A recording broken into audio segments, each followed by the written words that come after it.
A dark-skinned woman was stopped from entering her private jet. The cabin crew was fired when they learned she's royalty. What would you do if someone tried to strip away your dignity, only to realize they underestimated the person they were dealing with? This isn't just a story, it's a wake-up call. If you believe in justice, transformation, and the strength of standing tall against all odds, make sure to like, comment, and subscribe. You won't want to miss what happens next in this jaw-dropping tale.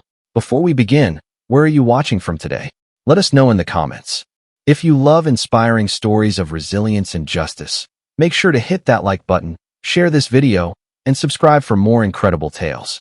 Your support helps us share these impactful stories with even more people. Now let's get into it. The late afternoon sun bathed the private airfield in golden light, its warmth dulled by a crisp breeze sweeping through the open space. Amid the hum of jet engines and the distant clinking of luggage carts, Eva Baker stepped out of a sleek, black SUV. Her arrival was unassuming, almost quiet, yet her presence carried a weight that turned heads, even in passing. Eva wasn't flashy, she didn't need to be. Dressed in a tailored, cream-colored coat that hugged her slender frame and draped gracefully past her knees, she emanated an effortless elegance. Her soft curls framed a face that was equal parts regal and approachable, with deep brown eyes that seemed to hold centuries of wisdom and an unshakable resolve. She carried herself with a quiet confidence, her head high and her back straight, as if the weight of 1,000 invisible crowns rested upon her shoulders. Despite her refined appearance, there was an air of humility about her. She walked with purpose but without arrogance, her heeled boots clicking against the tarmac as her assistant and a small security team followed a step behind. She clasped a sleek, leather travel bag in one hand, her fingers adorned with simple but elegant rings that glimmered in the sunlight. Eva Baker was not just anyone. She was born into a lineage that intertwined royalty and responsibility, a legacy that shaped her into the woman she had become. Her family hailed from Gam, a thriving West African kingdom that had, over the centuries, fought its way out of colonial shackles and risen as a beacon of progress and tradition. As a princess, Eva had grown up surrounded by opulence, but she had also been taught from an early age that privilege was a tool to uplift, not a cushion to rest upon. Her life was a dichotomy of worlds, high-profile galas one evening, rural villages the next. Eva had made it her mission to be more than just a figurehead, a global ambassador and philanthropist. She had dedicated her life to advocating for education, healthcare, and women's rights in underprivileged communities. While many might envy her life, few understood the relentless sacrifices it demanded. This flight, today, was part of that mission. The jet parked ahead of her wasn't just a vessel of luxury. It was carrying supplies for a healthcare initiative she had funded, a small but significant piece in her broader vision. As Eva approached the steps leading to the jet, her expression was calm, almost serene, but those who knew her well could see the subtle strain in her eyes. She was used to challenges, used to being doubted, underestimated, and judged. It came with her dual identity, a woman of African descent navigating spaces often not designed for her presence. Yet, she had learned long ago that battles were not always fought with words. Her silence was often louder than the voices that opposed her. It wasn't passive, it was deliberate, a force that made others uncomfortable, a silence that demanded attention and commanded respect. Today, though, Eva would find her patience tested in ways she hadn't anticipated. Standing near the base of the jet stairs, Sarah Miller, the flight attendant assigned to this flight, caught sight of Eva's approach. Sarah's gaze flicked over her, head to toe, and in that instant, Eva recognized the look. It was subtle but familiar, a flash of doubt mixed with condescension, a questioning of whether she belonged in this space. Sarah's uniform was pristine, her posture stiff as she adjusted the crisp collar of her blouse. Her practiced smile faded, replaced by a frown that barely hid her skepticism. She leaned toward a colleague, whispering something with a pointed glance at Eva. Eva noticed, but said nothing. She had encountered this before, far too often for it to surprise her. Yet each instance carried its own sting, a reminder of how much further the world still had to go. As Eva reached the base of the stairs, her assistant moved ahead to confirm the boarding details with Sarah. The moment felt strangely tense, as if the very air had thickened. Sarah's lips tightened into a thin line, and Eva could almost feel the weight of her unspoken judgments. For a moment, Eva paused, lifting her gaze to the sleek jet gleaming in the sunlight. She allowed herself a small sigh, steadying her emotions. She had come too far, endured too much, to let moments like this deter her. Unbeknownst to Sarah, the woman she was about to challenge wasn't just a passenger. She was royalty, a force of nature, and a living testament to resilience. The day had only begun, and the drama was about to unfold. Eva stood at the base of the steps, the crisp air brushing against her skin. Her assistant, Marco Coro, was engaged in a low, polite conversation with Sarah Miller, the flight attendant who had intercepted them. Mark, ever professional, carried a calm tone, but the subtle furrow in his brow betrayed his rising frustration. Sarah, on the other hand, exuded a tense energy, her posture stiff, her voice clipped as she repeated herself, "I'm sorry, but I need proper identification. Without that, I cannot allow her to board." Eva remained still, her eyes steady on the flight attendant. She didn't need to speak just yet. She understood that her silence often carried more power than words. The scene unfolding before her was painfully familiar, a pattern she had grown weary of, always having to prove herself, always being questioned. Sarah's sharp, pale blue eyes darted between Mark and Eva. "This jet is reserved for exclusive clientele. Perhaps there's been a misunderstanding. If you could step aside, we'll sort this out with the proper channels." Mark took a measured breath. "Miss Baker is the owner of this jet," he said firmly, his voice cutting through the growing tension. "There is no misunderstanding." Sarah's brows knit together in an expression of disbelief. Her lips parted, then closed, as if she were trying to formulate a response. Instead, she glanced back at the jet, her gaze briefly landing on another flight attendant who stood inside, watching the exchange with a mix of curiosity and unease. "Owner," Sarah echoed, her voice carrying an edge of doubt. She looked Eva up and down again, her gaze lingering a little too long on her understated coat and modest leather bag. "Yes," Mark replied, his tone unwavering. "This is her jet. Please allow us to board. We're on a tight schedule." Sarah folded her arms across her chest, her stance shifting into one of defiance. "We have protocols in place," she said, her voice taking on a rehearsed formality. "Anyone boarding this aircraft must present proper identification. If she's the owner, then she should have no problem proving it." The moment hung in the air like a taut string, ready to snap. Eva could feel the weight of the attendant's words pressing down on her, not because of their content, but because of the deeper implications behind them. Sarah wasn't just asking for identification. She was challenging Eva's right to be in this space, a space she clearly believed Eva didn't belong. It wasn't the first time Eva had encountered such microaggressions. She had endured them in boardrooms, at galas, even in humanitarian efforts meant to help others. Yet, each instance felt like a fresh wound, reopening scars she had worked so hard to heal. Mark, sensing Eva's silence, took a step closer to her. "Do you want me to handle this further, ma'am?" he asked quietly, his tone laced with concern. Eva gave a slight shake of her head, her calm expression betraying none of the frustration bubbling beneath the surface. She stepped forward, her movements deliberate and composed. "I'll handle it," she said softly. Her voice, though quiet, carried an authority that seemed to ripple through the air. Sarah stiffened, her eyes narrowing as Eva approached. Eva stopped just a few feet from Sarah, her gaze meeting the flight attendant's head-on. There was no anger in her expression, only an unyielding resolve. "Miss Miller, is it?" Eva asked, her tone measured. Sarah hesitated before nodding.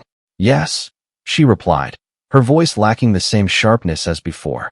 "I appreciate your concern for protocols," Eva said, her words calm but deliberate. "However, I am the owner of this jet. My name is Eva Baker.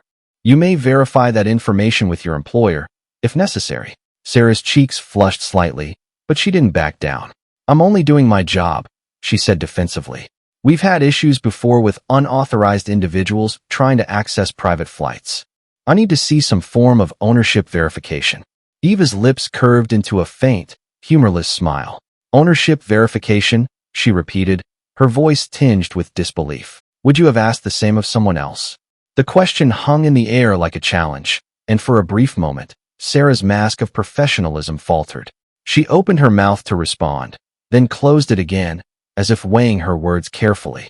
I'm not implying anything, Sarah said finally, though the defensiveness in her tone suggested otherwise. Eva's gaze hardened, though her voice remained calm. No, she said softly, but your actions have already spoken for you. By now, the exchange had drawn the attention of nearby staff and onlookers. A small group of ground crew workers stood at a respectful distance, their curious eyes flitting between Eva and Sarah. The murmurs of conversation were faint but palpable, like the distant hum of a storm gathering strength. Sarah shifted uncomfortably under the growing scrutiny. Her colleague from inside the jet stepped closer, his expression uncertain. Is everything all right here? He asked hesitantly. Sarah glanced at him, then back at Eva. Everything's fine, she said quickly, though her tone betrayed her unease. Eva tilted her head slightly, her calm exterior unwavering. I'll ask again, she said. Will you allow me to board my jet, or do I need to involve someone higher up to resolve this? The subtle threat in her words was impossible to miss. Sarah's jaw tightened, and for a moment, it seemed as though she might relent. But then, she straightened her shoulders, doubling down on her stance. Without proper documentation, I cannot let you board, Sarah said firmly. Eva held Sarah's gaze for a long moment, her expression unreadable. Then, with a soft sigh, she reached into her coat pocket and retrieved her phone.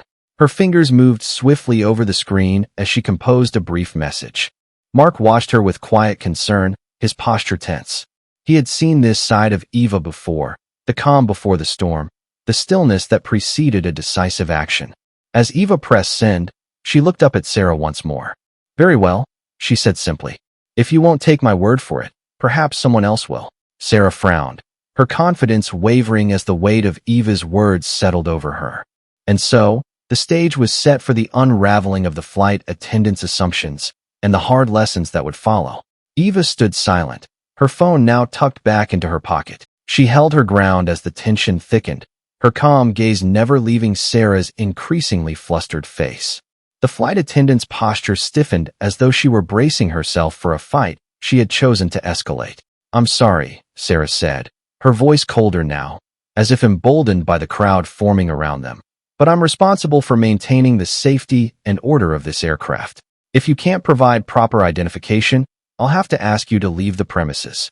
Eva didn't flinch, though Mark took a half step forward, his expression darkening. Miss Miller, he said firmly, you are making a serious mistake. This jet belongs to Miss Baker. Sarah cut him off with a sharp gesture, her professionalism giving way to irritation. Sir, if she owns the jet, then it shouldn't be a problem for her to prove it. I'm following protocol. She turned to the colleague hovering by the steps. Call security, Sarah ordered, her voice carrying an air of finality. The man hesitated, glancing at Eva with a mix of uncertainty and unease. Are you sure about this? He asked quietly. Sarah shot him a withering look. Do it now, she snapped.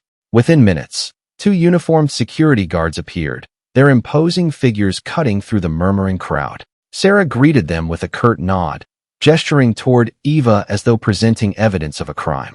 This woman is attempting to access a private aircraft without proper identification, Sarah explained, her voice brimming with self-righteousness.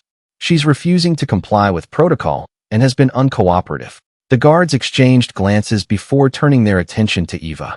Ma'am, one of them said in a flat, rehearsed tone, we'll need you to step aside while we verify this situation.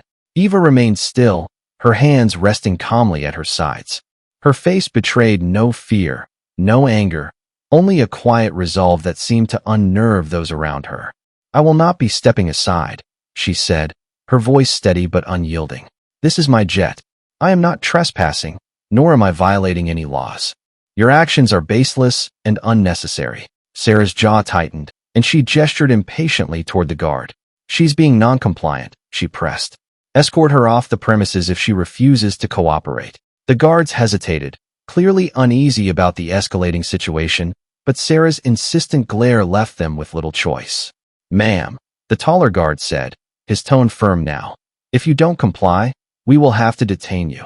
Eva tilted her head slightly, her expression unreadable.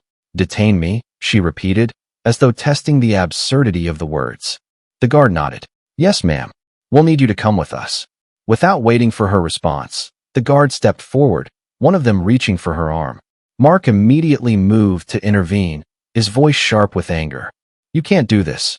Do you even realize who you're dealing with? Step back, the second guard barked, raising a hand to block Mark's approach. Eva, however, raised a hand to stop Mark herself. It's all right, she said softly, her voice carrying an authority that momentarily stilled the chaos. She turned her gaze back to the guards. If you intend to detain me, I suggest you proceed carefully. You're walking into a situation you don't fully understand. The warning in her tone was subtle but chilling. Yet, the guards, now focused on following protocol, ignored it. One of them placed a firm hand on Eva's arm, while the other began speaking into his radio, calling for backup to ensure the situation remained under control. As the guards led Eva away from the steps of her own jet, the murmurs in the crowd grew louder. Mark's protests fell on deaf ears, and Sarah stood with her arms crossed, a smug expression settling on her face. This is what happens when people think they can bend the rules, Sarah muttered under her breath, loud enough for the closest onlookers to hear.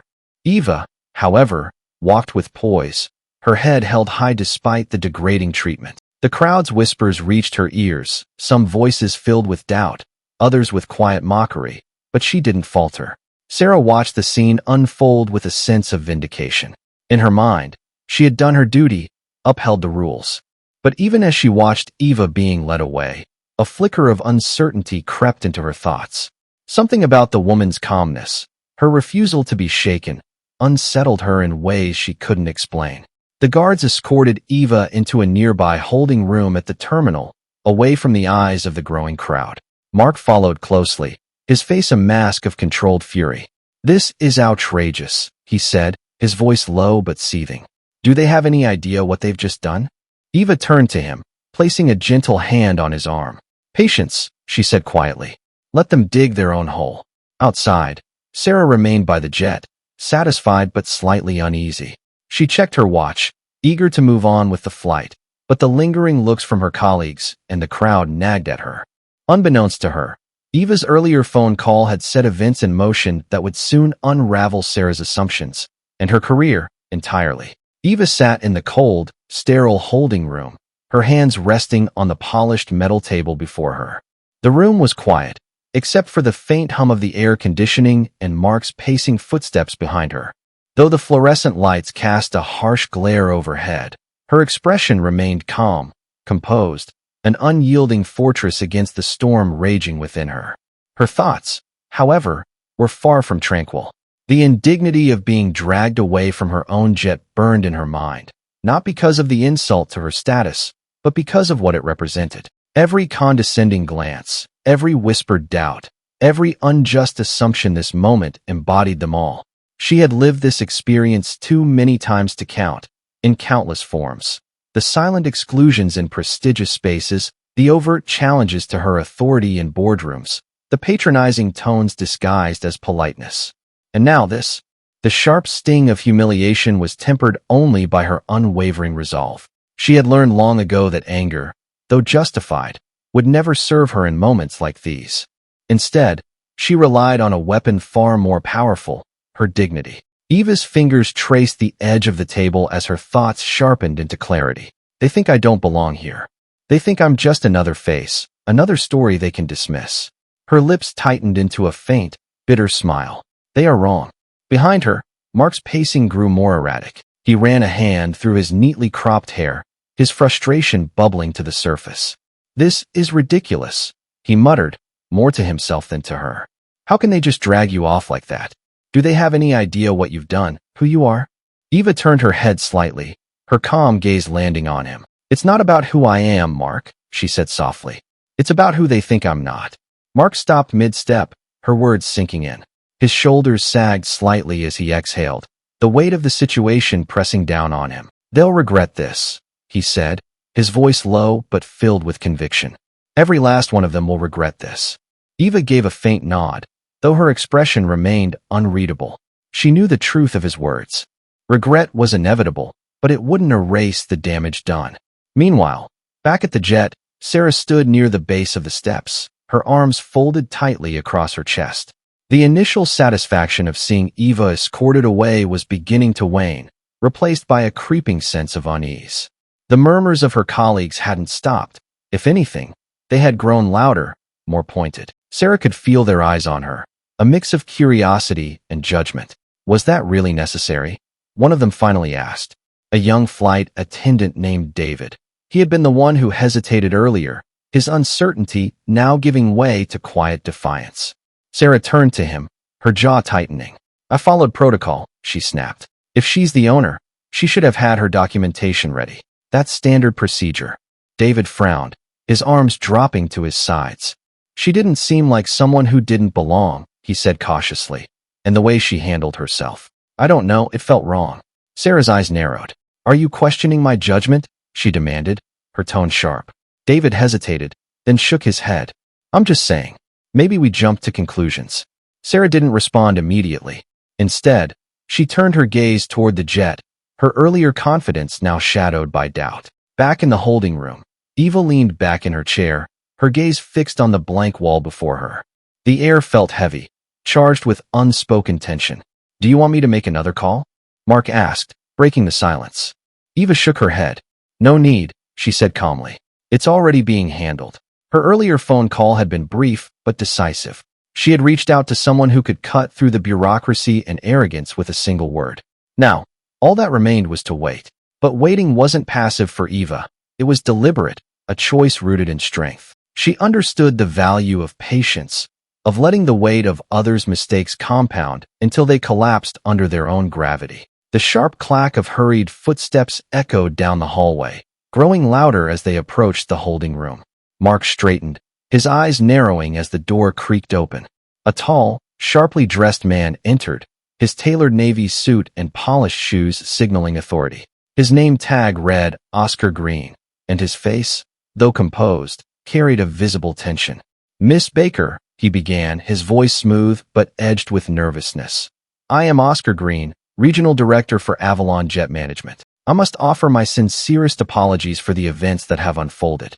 Eva didn't rise, nor did she respond immediately. She watched him carefully, her calm demeanor unshaken. Mark, however, stepped forward. You've got a lot of nerve showing up now, he said coldly.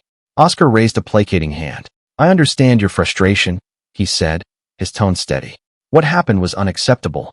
I assure you, we are taking immediate action to rectify this situation.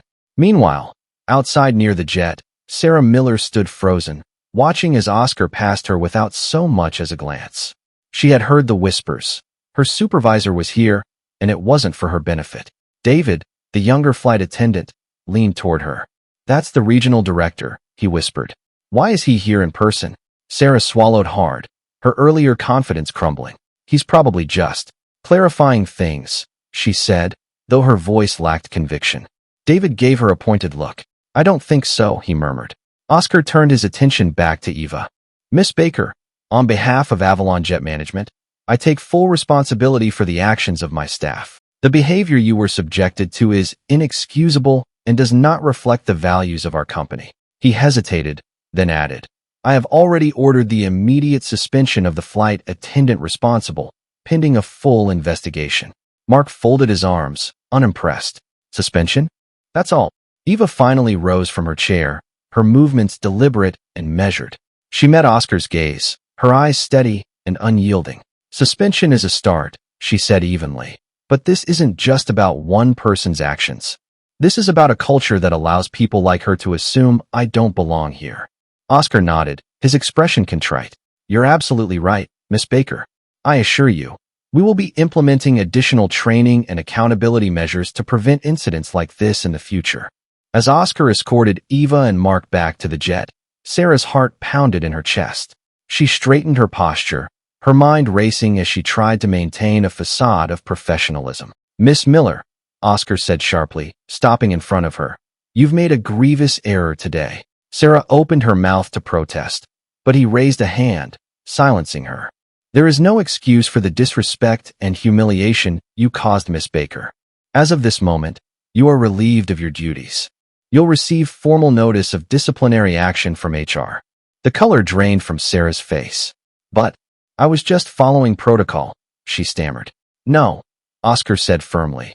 You were following your bias, and that has no place in our company. As Sarah stood in stunned silence, Eva watched her for a long moment. There was no gloating in her expression, no triumph, only a quiet dignity that carried the weight of the moment. "Miss Miller," Eva said softly, her voice calm but resolute.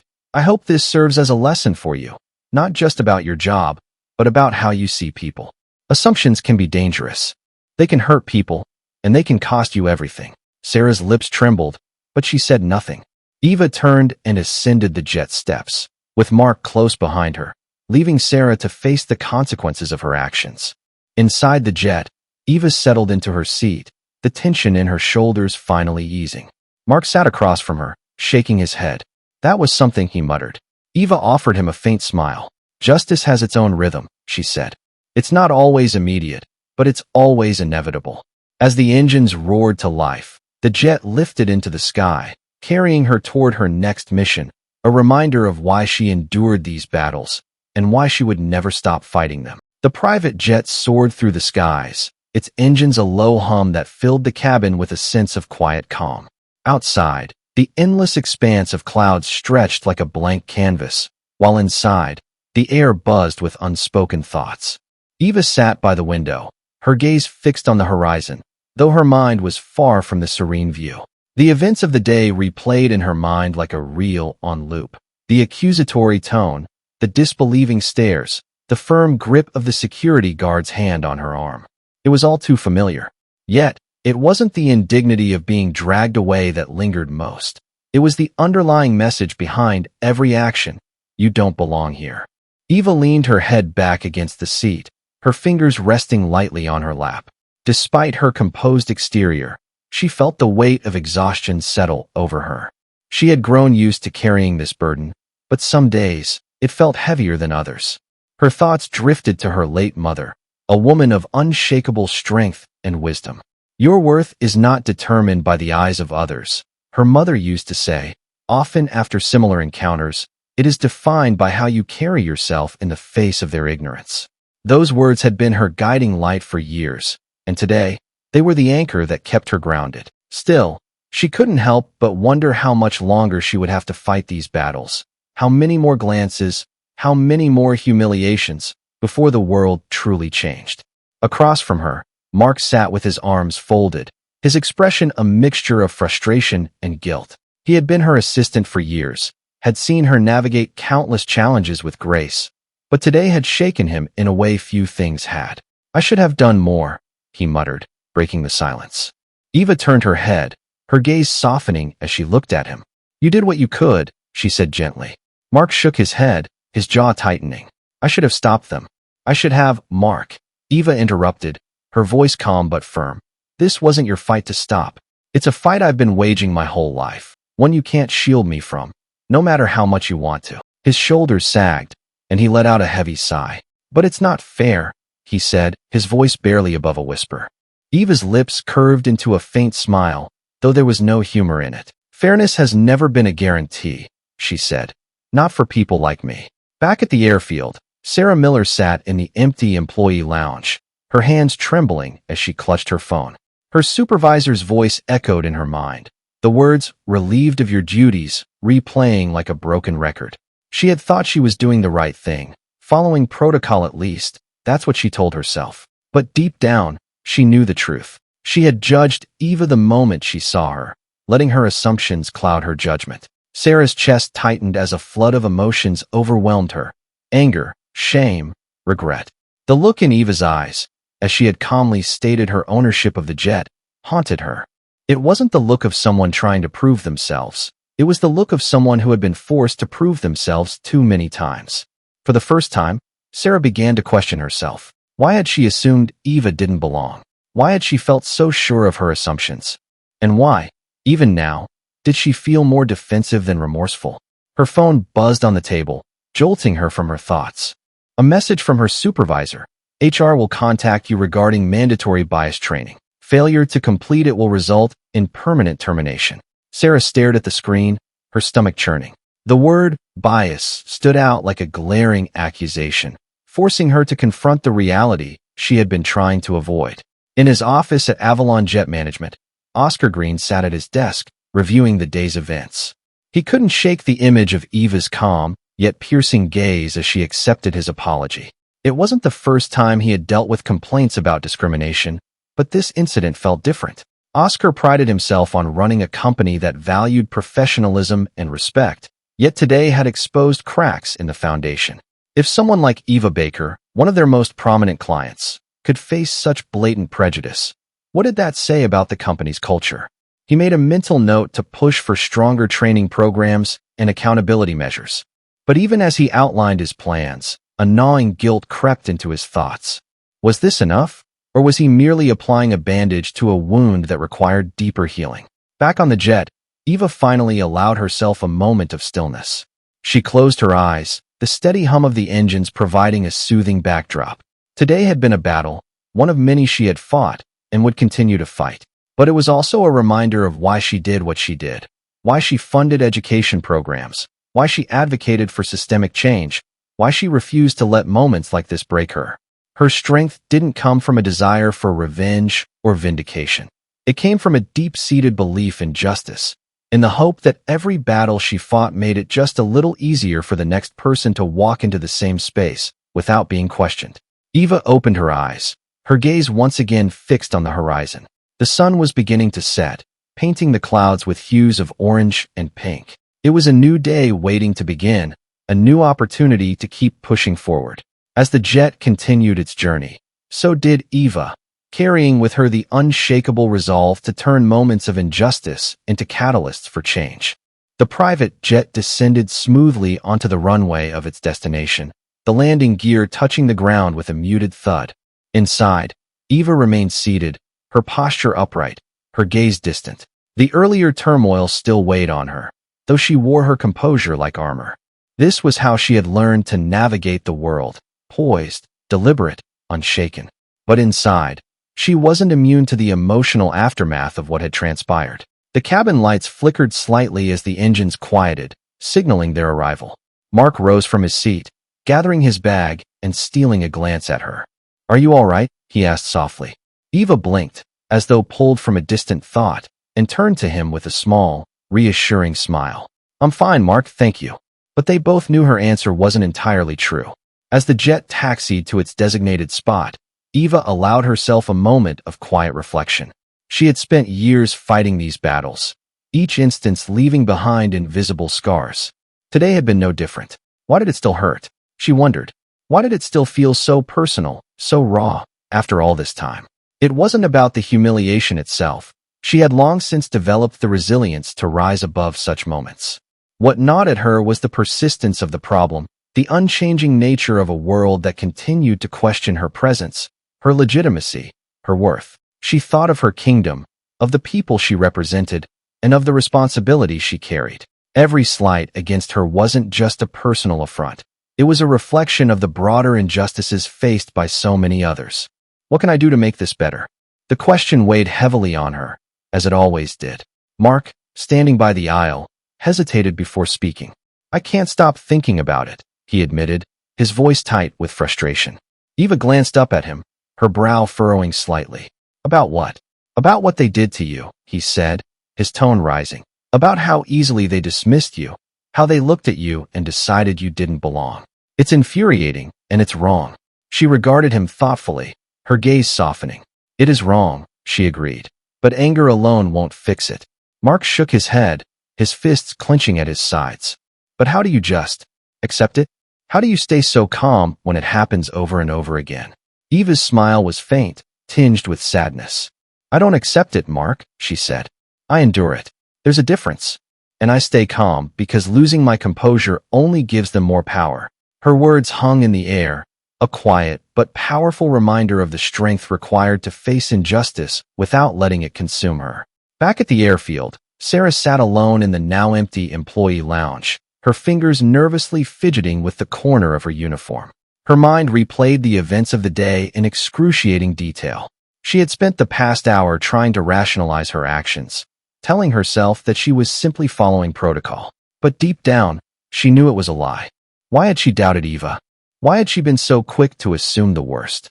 The questions gnawed at her, forcing her to confront the uncomfortable truth she had tried so hard to avoid. She had acted out of bias. Whether she admitted it aloud or not, she had let her assumptions dictate her behavior, and the consequences were now unavoidable. Her phone buzzed again, another message from her supervisor. Mandatory meeting with HR scheduled for tomorrow at 9 a.m. Be prepared to discuss today's incident in detail. Sarah stared at the screen, her stomach churning. She wasn't just afraid of losing her job. She was afraid of what this incident said about her as a person. In his office, Oscar Green stared out the window at the runway below, his reflection faintly visible in the glass. He had spent the past few hours drafting reports, making calls, and preparing statements about the incident. Yet, despite his efforts to address the immediate fallout, a deeper unease gnawed at him. How had this happened on his watch? How had such blatant prejudice taken root within his company, despite the policies and training programs he had put in place? Oscar prided himself on being a progressive leader, someone who valued diversity and inclusion. But today had exposed a blind spot, one he could no longer ignore. He sighed heavily, running a hand through his graying hair. Change wouldn't come easily, he knew that. It would require more than just apologies and superficial fixes. It would require a complete cultural shift, one that addressed not only overt discrimination, but the subtle biases that often went unnoticed. As he turned away from the window, Oscar made a silent vow to do better, not just for Eva Baker, but for every client, employee, and individual who deserved respect and dignity. As the jet came to a stop, Eva stood and gathered her belongings. Mark followed her, his frustration still simmering, but he said nothing more. The cabin door opened, and the cool evening air rushed in, carrying with it a sense of renewal. Eva stepped out onto the tarmac, her heels clicking softly against the concrete. In the distance, the lights of the city twinkled like stars, a reminder of the world waiting beyond this moment. Eva inhaled deeply, her gaze steady as she took in the view. She didn't know what challenges awaited her tomorrow, but she knew one thing for certain. She would face them with the same strength, grace, and resolve that had carried her through every battle before. Because, in the end, she wasn't just fighting for herself. She was fighting for a world where moments like today would no longer exist. The city skyline glimmered in the distance as Eva stepped into the sleek, black car waiting on the tarmac. The jet engines powered down behind her, and the hum of the world outside crept back into focus. Mark slid into the seat beside her, his jaw still tight from the lingering frustration of the day's events. The driver closed the door and started the engine, the car gliding smoothly onto the road. For a few moments, neither Eva nor Mark spoke, the silence filled only with the faint hum of the tires against the pavement. Eva stared out the window, her reflection merging with the glowing city lights. She let the silence settle around her like a cloak, absorbing the events of the day, the humiliation, the confrontation, and the apology. Each moment weighed on her in different ways, but it was the aftermath that mattered most now. Her phone buzzed softly in her hand, a message from Oscar Green. Miss Baker, I deeply apologize again for today's incident. I want you to know we are already implementing immediate changes within Avalon Jet Management, starting with comprehensive bias training for all staff. I also hope you'll accept a personal meeting to discuss how we can ensure such incidents never happen again. Nia read the message carefully, her thumb hovering over the screen. After a moment, she began typing a response. Mr. Green, I appreciate your efforts. I am open to meeting, but only if this leads to meaningful and lasting change. Words without action are hollow. She hit send, her gaze hardening as she set the phone down. Mark watched her closely, his expression softening. You never let up, do you? He asked with a faint smile. Eva turned to him, her own smile small but resolute. I can't afford to, she said simply. None of us can. Back at the airfield, Sarah Miller remained in the same empty lounge, her phone still clutched in her hand. The HR meeting loomed over her, the weight of it pressing down like an anchor. She had tried to rationalize her actions, but every justification unraveled the more she thought about it. For the first time in years, Sarah questioned who she had become. She had always prided herself on being professional, on following protocol, but today, her actions had revealed something uglier, a bias she could no longer ignore. Her phone buzzed, the screen lighting up with a new message. It was from a former colleague who had seen the incident unfold on social media, the story already spreading among industry circles. Sarah, what were you thinking? This could ruin you. Sarah stared at the message, her heart sinking. She knew it wasn't just her job on the line. It was her reputation, her identity. For the first time, she felt the sting of the judgment she had so carelessly placed on others. In his office, Oscar Green finalized the details of the new training program he had commissioned. He had spent the past few hours in meetings, discussing ways to ensure Avalon Jet Management became a leader in diversity and inclusion. As he signed the last document, he leaned back in his chair, his thoughts drifting to Eva. Her grace and composure had struck him deeply, as had her determination to turn an act of prejudice into a catalyst for change. Oscar picked up his phone and dialed his assistant. "Set up a meeting with Ms. Baker for next week," he said firmly, "and ensure that our entire leadership team is present. I want her to see we're serious about this." He ended the call, a small sense of relief washing over him. This wasn't just about damage control. It was about doing what was right. The car pulled up to Eva's destination, a sleek, modern building that housed her foundation's offices. The driver opened the door, and Eva stepped out, her heels clicking softly against the pavement. Mark followed, carrying a leather briefcase. As they made their way inside, the lobby buzzed with quiet activity, her staff moving with purpose as they prepared for the evening's event, a gala to raise funds for an education initiative in underserved communities. Eva greeted her team with a warm smile, her earlier exhaustion replaced by a renewed sense of purpose. This was why she endured the battles. This was why she couldn't stop. Later that evening, Eva stood at the podium in the Grand Hall, addressing a room filled with supporters, partners, and beneficiaries of her work. She spoke with passion, her voice carrying the weight of her experiences and the hope that fueled her vision. "Injustice doesn't disappear overnight," she said, her gaze sweeping across the room. "But every step we take, every voice we raise, brings us closer to a world where dignity and respect are not privileges, but rights." The crowd erupted into applause, their energy a testament to the impact of her words. As Eva stepped down from the podium, Mark approached her, a rare smile on his face. "That was incredible," he said. Eva smiled back, a quiet satisfaction settling over her. "It's just the beginning," she replied. Outside, the city lights sparkled like 1,000 tiny beacons, a reminder of the work still to be done and the endless possibilities of the days ahead. Days later, Sarah completed her mandatory bias training. Her perspective irrevocably shifted. Oscar began implementing company-wide changes, setting a new standard for the industry. And Eva, as always, continued her journey, using every challenge as fuel to ignite change. The incident that had begun as a moment of humiliation ended as a story of growth, justice, and hope, a reminder that even the smallest actions could create ripples of transformation in the world.